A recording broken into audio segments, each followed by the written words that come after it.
project, I wanted students in my online course, Gender Studies 102, Understanding LGBT Identities, to use primary sources to better understand lesbian, gay, bisexual, and transgender, or LGBT history. So before bringing students to the library, students did an activity on early lesbian and gay civil rights organizing between 1965 and 1968, using digitized items from the Frank Kemeny and Lily Vicent's papers. I chose the primary sources that I did because they were available digitally and because of the variety of kinds of sources that they represent. I thought it would be particularly interesting for students to watch a short documentary and to read different kinds of organizational documents from this time period. I had students engage first in an individual reflection activity with the primary documents, and then I had them discuss their experience and interpretations together in our weekly discussion forum online. And I'm going to just show you a little excerpt of the video that I used, which is by Lily Vicent, and it's called The Second Largest Minority, and it documents the Reminder Day, the Reminder Day picket at Independence Hall in Philadelphia in 1968, on July 4th, the 4th of July in 1968.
In just a minute.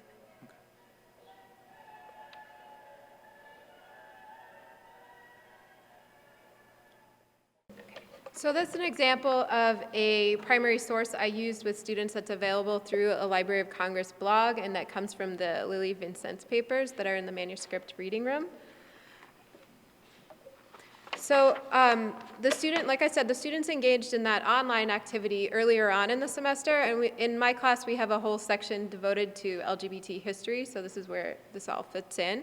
And then towards the middle of the semester, I brought students to the manuscript reading room to conduct research in the Frank Kemeny papers, which are an LGBT history collection.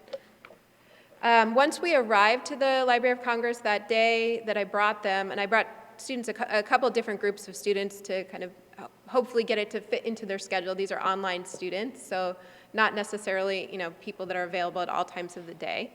And so I had them register for reading cards beforehand, and when we got there, they got their reading cards, and then we went right into the manuscript reading room. And I had perused the collection beforehand to find folders that represented a diversity of topics and time periods that students could then select from in order to do their own research. And so while they were at the Library of Congress, they chose and copied items of interest to write about later in a reflective paper in which they both analyzed the primary sources and connected what they learned through looking at primary sources to the broader themes of LGBT history that we had been exploring in the course and through our textbook. So the students researched a variety of sources in the Frank Kemeny papers. These included posters, newsletters and periodicals, magazines and pamphlets, and correspondence. These documents pertain to such LGBT rights groups as the Mattachine Society and the Daughters of Bilitis, which are the United States' first political lesbian and gay groups, and the DC Coalition of Black Gays, which is now known as the DC Coalition, was another part of the collection students were particularly interested in. This is an example of one of the posters that students looked at here to your right, on the right of the slide. After the students did their research at the manuscript room, we walked in the underground tunnel, which on Saturday was very quiet, and when I took them during the week was more of an exciting experience. But most of the students, like people have said earlier in this presentation, most of the students had never been to the Library of Congress. I actually only had one student who told me that they had. And so I wanted to bring them over to the Jefferson Building to have a more full experience and to see the beautiful architecture and history here in this building. So that's a photo of students over here.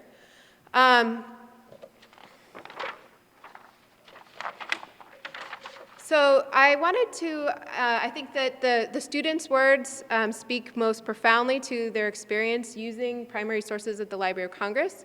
So I wanted to quickly highlight a couple of comments from students, and these are selected comments. The first one, of course, is from the one student who had been to the Library of Congress before. And she said, "I had been to the Library of Congress a few times before, but had never visited the archives room," meaning the manuscript reading room. "Until this visit was announced, I honestly didn't realize there was a true room where anyone can go to dive into the archives. For me, the most interesting thing wasn't necessarily the content of the documents, all they were, but the idea that we were able to physically hold documents that were held by those standing up for their rights and freedom many years ago. In one of the packets was a membership card dated June 20th, 1964 that belonged to Franklin E. Kemeny and declared him an honorary member of the Sons of Bilitis.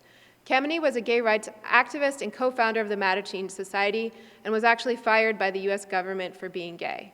To hold something like that, which belonged to such an influential person, was really extraordinary. It made me wonder if any of the people creating the documents we experienced thought about what would happen to them 40 years into the future." And then briefly from another student, "I viewed documents pertaining to the Stonewall Inn as well as original documents and posters from the first gay parade in San Francisco. I was able to see and feel original signatures, and it just made the whole situation that much more important to me, and I almost felt as if I were there. This is definitely a must-do. If you live or are ever in the area, it was a great experience." So in the fall, I plan to continue to bring students from this online class to the library.